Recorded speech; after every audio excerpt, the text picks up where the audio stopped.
रात में उष्णकटिबंधीय द्वीपों पर पाम चोर अपने बिल से निकलता है। यह ताड़ के पेड़ों पर चढ़ता है, फल तोड़कर नीचे फेंकता है, फिर उन्हें खोलता है। पाम चोर जमीन पर घरों के पास ऐसा करता है, इसलिए कूड़ेदान और खाना कसकर छिपाए जाते हैं। पाम चोर पृथ्वी का सबसे बड़ा स्थलीय केकड़ा है। इसके पैरों का फैलाव 1 मीटर तक होता है। इसका वजन कई किलोग्राम तक होता है। पाम चोर की चिमटियां लगभग 2 किलोन्यूटन बल लगाती हैं। ये एक बड़े कुत्ते के काटने जैसा है। पाम चोर नारियल तोड़ता है। ये कूड़ेदान पर साधारण कुंडी खोलता है। ये चमकदार चीजें चुरा लेता है, इसीलिए इसे चोर कहा जाता है। पाम चोर किसी परग्रही जैसा दिखता है। ये हमारा ही पड़ोसी है, पृथ्वी के तटों का निवासी है। पास से ताड़ चोर अपनी बनावट और कवच से डराता है।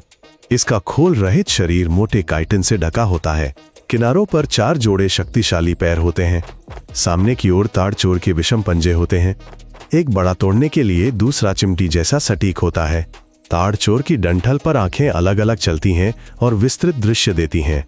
इसके एंटेना हवा में गंध सूंघते हैं, इसलिए ताड़ चोर दूर से सड़े मांस और फल ढूंढ लेता है। ताड़ चोर का रंग धूसर नीलापन लिए या लालपन लिए होता है। ये सभी पत्थरों और जड़ों पर समान रूप से मजबूती से रेंगते हैं। मुख्य विशेषता है उसकी पकड़। पाम चोर पहले खोल के रेशों को ढीला करता है। वो कमजोर जगह ढूंढता है और टांके उखाड़ता है। फिर वह नारियल को नीचे गिराकर जमीन पर तोड़ता है। पाम चोर के पंजे मोटी टहनियों को काटते हैं। वे दूसरे केकड़ों के कवच तोड़ते हैं। अगर पकड़ मिले तो जाली या ढक्कन से भी निपटते हैं। पाम चोर धीरे और व्यवस्थित काम करता है। वो फल को पैरों से पकड़ता है, पंजों से काटता है और दरार फैलाता है।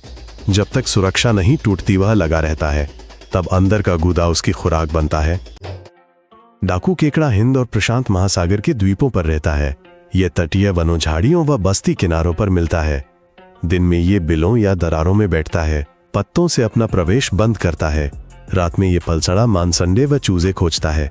ये छोटे जानवर व अपने ही साथियों को भी खा लेता है। ये पानी से दूर रहता है, पानी में डूब सकता है, इसलिए सूखी जगह पसंद करता है। इसे पेड़ और कूड़े के ढेर पसंद है, जहाँ खाने की गंध हो या वहाँ रहता है। ये इंसानों के करीब पाया जाता है, जैसे क्रिसमस द्वीप पर। वैज्ञानिक रूप से पाम चोर हर्मिट क्रैब का रिश्तेदार है, पर वयस्क पाम चोर बिना खोल के होता है। उसके पेट पर कठोर कवच उगाता है। गल पड़े फेफड़ों में बदल जाते हैं।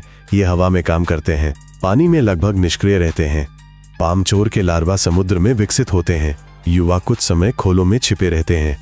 बड़े होने पर पाम चोर इन्हें छोड़ देता है। पाम चोर धीरे धीरे बढ़ता है। ये दशकों तक जीवित रहता है, इसलिए ये पकड़े जाने के लिए अति संवेदनशील है। आप अपने आंगन और डिब्बों को पाम चोर से कैसे बचाएंगे, टिप्पणियों में लिखें। पाम चोर चोर शब्द को पूरी तरह सार्थक करता है। द्वीपवासी बताते हैं कि उसने बर्तन, लालटेन या चप्पल चुराए। सुबह चीजें झाड़ियों में मिली। क्रिसमस द्वीप पर पाम चोर को कूड़ेदानों से दूर भगाते हैं। वो ढक्कन खोलता है और पैकेट निकालता है। कुछ डरावनी बातें भी देखी गई हैं। पाम चोर समुद्र तट पर मरे जानवरों के शवों को तुरंत साफ करता है। उसमें सख्त चमड़ी और छोटी हड्डियों से निपटने की ताकत है। वैज्ञानिकों ने पाम थीफ का वर्णन बहुत पहले किया था। उन्होंने पाया कि नर पाम थीफ बड़े होते हैं। वयस्क भूमिगत कक्षों में अपनी खाल बदलते हैं। वे हफ्तों तक असुरक्षित रहते हैं। मादा पाम थीफ अपने पेट के नीचे हजारों अंडे देती है। वह उन्हें समुद्र में छोड़ती है, फिर लार्वा तट पर आते हैं।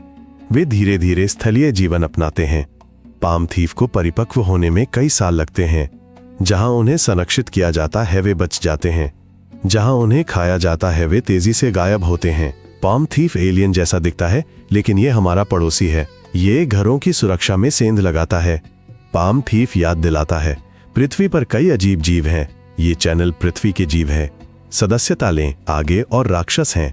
अलविदा।